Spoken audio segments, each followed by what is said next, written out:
Okay, so our deaf culture presentation is on deaf art and the exhibit that we hope to hold in the future to showcase some of this artwork by deaf individuals.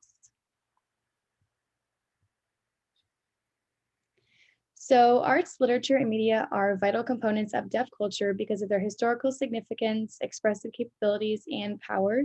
Art can be portrayed through many different types of media, including but not limited to visual and tactile, performing arts, literature, and media. Some specific types of this media include ceramics and sculptures, short stories and poems, and theater or cinematography. So the purpose of this event is to raise awareness and spread knowledge about deaf culture and art through an exhibition that showcases some of the many different types of deaf art. So our hope is that through this exhibit, students at the University of Florida are going to be able to be more aware of deaf art and gain a newfound appreciation for this aspect of deaf culture. So in this exhibit, we'll be discussing the different types of art, specifically Devia art, and also highlighting a couple of deaf artists and their work. So, Devia art is not quite the same thing as deaf art. Deaf art encompasses and refers to art done by deaf artists. These works can be completely unrelated to deaf life and culture, but are done by deaf artists. Devia art can be made by deaf or hearing individuals, but strictly and accurately depicts and represents the true deaf experience and perspective. So, we're going to break down the different parts of the word Devia. So, the D stands for deaf and blind expression of affirmation, expression, and liberation. The V stands for the view of how deaf and deaf-blind people experience the world. I refers to images, symbols, and motifs that the deaf experience. And A refers to art, activism, aesthetics, and authentic expressions of the deaf experience.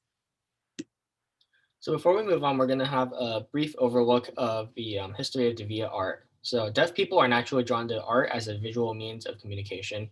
And in 1989, Paul Johnson and Betty G. Miller held a 4-day workshop for deaf artists to explore different works about the deaf perspective. So 9 visual artists came together at this event, including Clark Baird, who was an art historian, Deborah Lumenson, a fiber artist, Paul Johnson, a sculptor, and many more. So all of these artists worked together to create Devia art.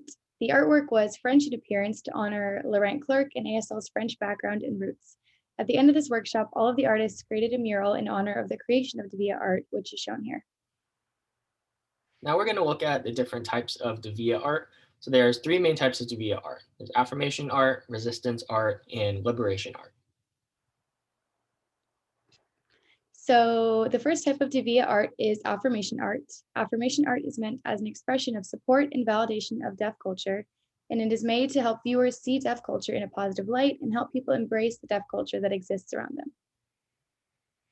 Resistance art is more serious in nature. Much of it alludes to experiences that deaf people go through when dealing with autism and discrimination. And resistance art depicts the suppression of deaf cultural values and the oppression that the deaf community has faced.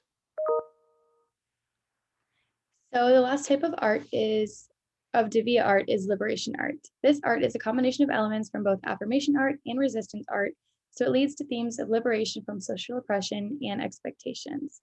It also leads to empowerment and a strong sense of identity for the deaf community. So the first artist that we'll be highlighting is David Call. David grew up in a family where both his parents and his older brother were hearing, but him and his middle brother were both deaf. They both had extensive auditory and speech training, but they had no exposure to sign language. So at home, David and his brother came up with homemade signs to communicate with each other. So David discovered art as a way to communicate with his parents, and he taught himself how to draw at the age of 4. He did not enjoy school at all and was forced to speak for communication. And when he used sign, his teachers would tape his hands to his desk or they would physically punish him. During his speech lessons, he would intentionally slobber and drool everywhere and an active like defiance to his teachers. And one day he broke into the classroom and freed the school pet lizard. And he felt that this reflected his own feelings of feeling trapped and his desire to be free. After much trouble at his previous school, David was able to transfer to a deaf school. But when he was there, he experienced a deaf culture shock when he was suddenly surrounded by people communicating with ASL and just the different accommodations there. Eventually, he graduated from the California School for the Deaf and went to Gallaudet University, where he developed a passion for art history. And to this day, you can see that many of his pieces contain references to history. So David's art reflects his desire for the truth to be revealed about the oppressive experiences of his childhood and the truth of how deaf people experience the world. And he hopes that his art will change how people view deaf people and culture. So the next artist that we'll be highlighting is Nancy Rourke. And Nancy started drawing and painting at the age of 6, while her parents did not know that she was born deaf. She went to a hearing school and attended a strict oral program, but meanwhile, she always had her art in competitions and galleries. Eventually, she was able to go to the National Technical Institute of the Deaf and Rochester Institute of Technology, where she obtained a master's degree in computer graphic design and painting. So one thing that's unique about Nancy Rourke and makes her work stand out is her use of colors and motifs to tell stories within her paintings. Here we have listed many of the colors and objects that represent certain things in her artwork, so I'll just read a few of them. So for example, black and gray represent negative things, oralism, autism, or positive diversity. Yellow represents hope for the future and improvement. Blue tape in this painting represents being tied down, trapped, crossed out, or labeled. And the hand represents deaf people, deaf pride, deaf culture, language, and communication. So at our art exhibition, we'll feature artists and similar work to that of Nancy, David, and other Devia artists. And our hope is that this exhibit will attract the attention of many individuals who may not otherwise learn about this type of art. So partnering with the university's College of the Arts, we can showcase the exhibit in either the Rights Union or at the Foremost Gallery and Studio, and also offer a Zoom option for virtual viewing, and it will be open for all students, faculty, and staff free of charge.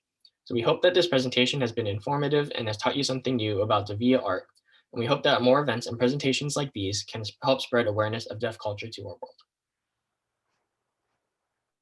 Yep, and these are just some of the sources we used. Yeah.